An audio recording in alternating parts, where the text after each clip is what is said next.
พี่น้องซุ่มเจ้าเห็นบ่อยสิริไส้ป๋าเสียบ่ใส่ถอดเสียแล้วก็ถ่ายลงสตอรี่เฮ็ดหน้าเฮ็ดตาเซ็กซี่ผู้ใดเพิ่นอ่อยในจักหน่อย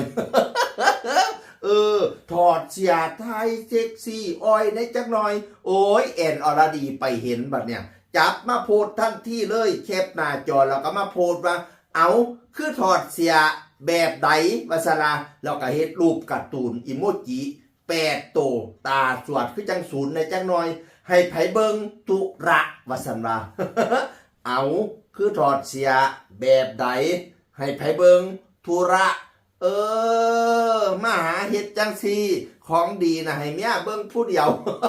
มาปาตนปาโตดเฮ็ดหน้าเฮ็ดตาเซ็กซี่แบบนี้บ่ได้เป็นเด็ดขาดเลยมันแบบใดเนี่ยมันแบบใดเนี่ยพอจะเห็นเมียโพดฟาวมาตอบทันที ตอบกับบ่ตอบเป็นข้อเมาเป็นอิโมจิหน้าเศร้าๆ2 โตแล้วก็ยกมือท่วมหัวยกมือขอย่อมือไหวโอ้ยออนลาบคาบหญ้าสามีได้พิษไปแล้วกะสิว่าที่เนาะเพิ่น ยกมือท่วมหัวเฮ็ดจังไดแล้วเพิ่นเฮ็ดผิดไปแล้วเพิ่นเฮ็ดผิดไปแล้วนี่ไปป๋าเสียถ่ายรูปให้สาธารณชนเบิ่งเขาเอาไว้ให้เมียเบิ่งผู้เดียว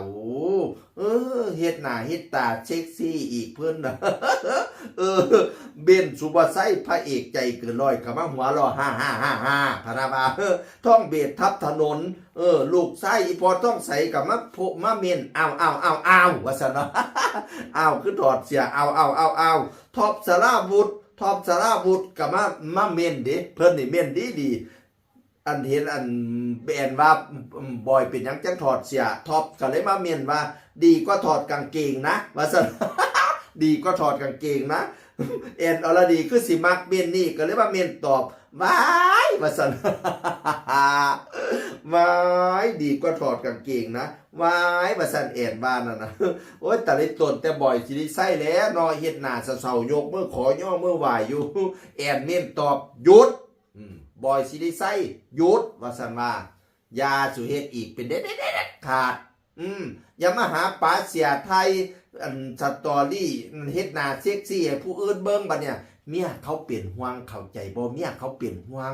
ป๋าตนป๋าโตเดี๋ยวมันสิเป็นปอดหวานเห็นอากาศเย็นๆไปป๋าตนป๋าโตเป็นปอดบวมมันสิรักษายากเข้าใจบ่ไอมาฮอกมาแฮกเสียงก็สิพอดีแล้วเนาะ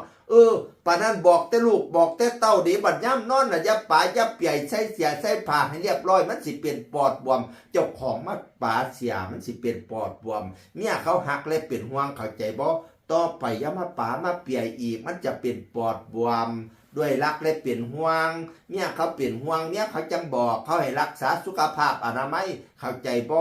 คุณบ่อยสิริไซ เราเบิ่นน่ะถือเมียให้เอาคือถอดเสียแบบใดให้ไผเบิงธุระว่าซั่นว่า ธุระให้ไผเบิงให้ไผเบิงให้เมียเบิงผู้เดียวอย่าให้ผู้ใดเบิงเข้าใจบ่ อย่าให้มีอีกเที่ย2เด้อ อันนี้เราบ่ได้เว้าข่อยเว้าเอง เอาข้าวสนุกสนานของบอยกับแอนมาเว้าสู่ฟังจากเสียงอื่นคนเก่าสวัสดีครับ